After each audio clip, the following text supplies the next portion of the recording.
Welcome back. Joining us in the studio this week, we're delighted to have Mr. Ramond Robinson, Director of Transportation for the county. Ramond, welcome back to the studio. Thank you for having me. Nice to see you. Good to see you all. Now give Good to us, see you, brother. yes, Derek, Ramond, Always, Derek. always good we're to see you, very Derek. close. We're very close.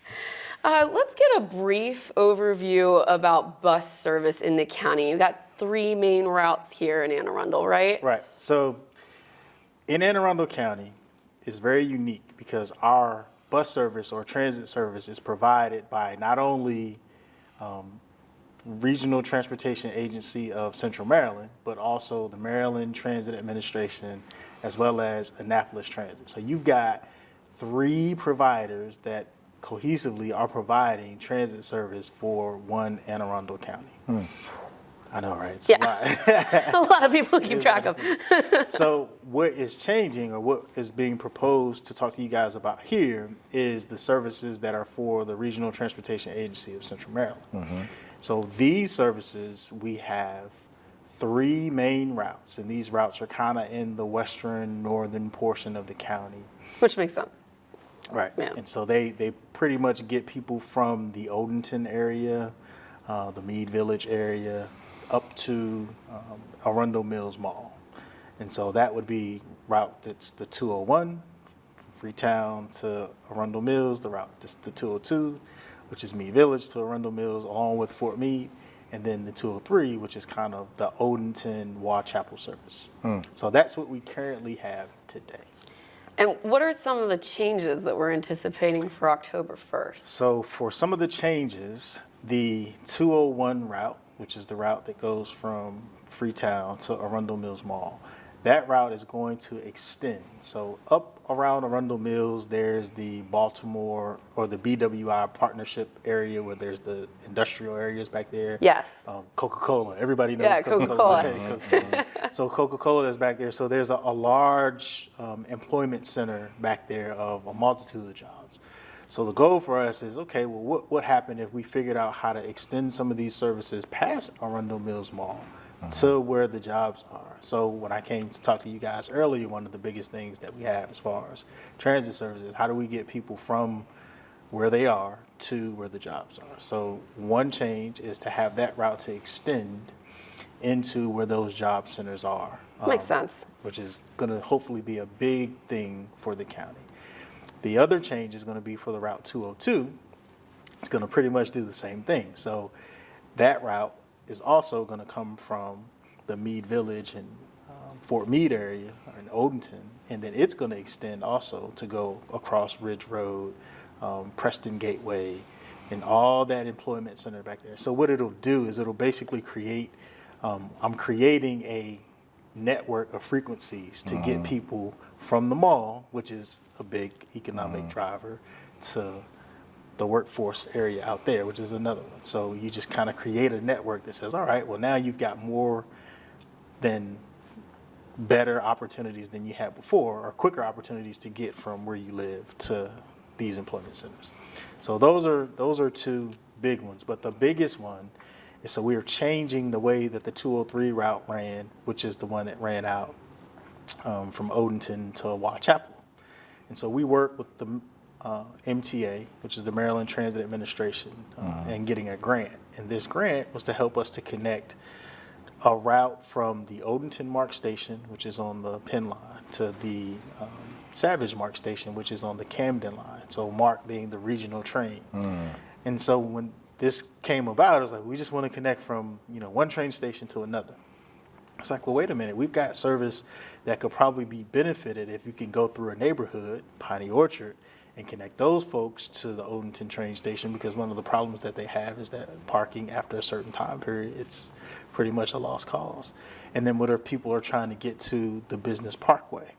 So we basically work with them, and this route will be a Piney Orchard route that will go from Piney Orchard. It'll service the Odenton Mark Station.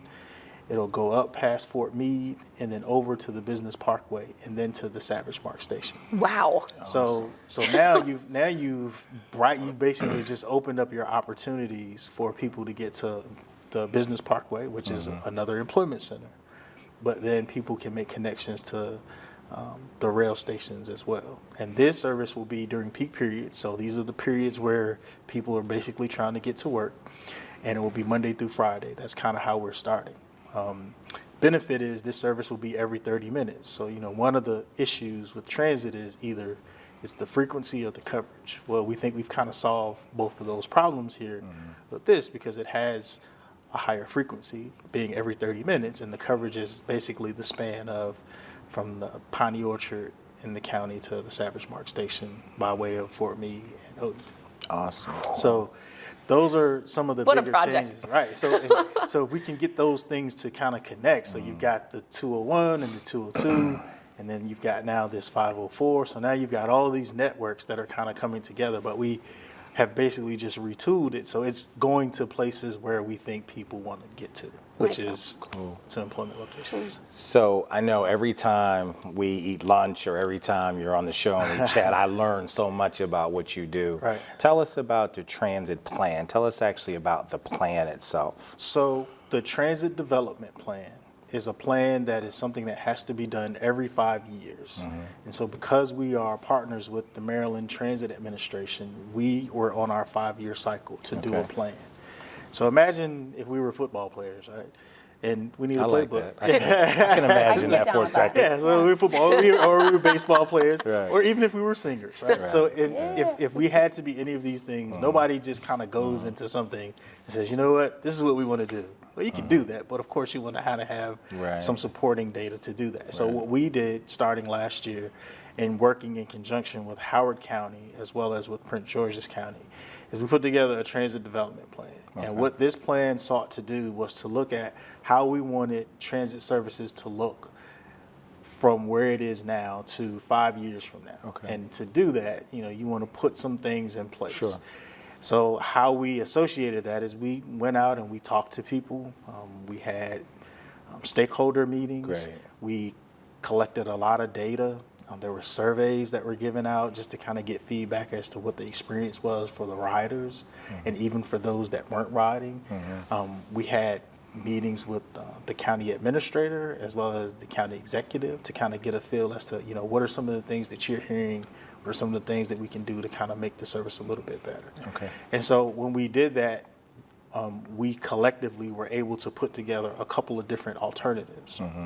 And so now we're at the process of that plan where we've got the alternatives and we're kind of going through the alternatives to see what fits best. Sure. And so once this is done, we will then take this and we'll say, okay, well, here's what we think is best over a 5-year period. It could be the changes in services. It can be providing services that are no longer being utilized.